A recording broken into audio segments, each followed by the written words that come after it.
Naiyak ako dito, grabe.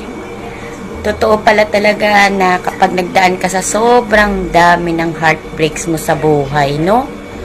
Kapag ka si Lord talaga ang kumilos sa lahat, ibibigay niya sa iyo kung ano at sino ang tamang tao para sa iyo.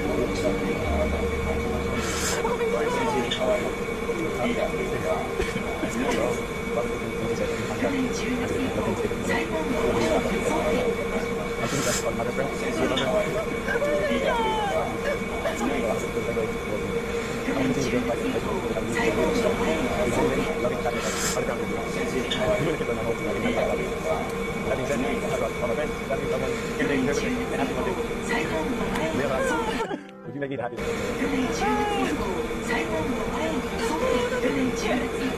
Hi.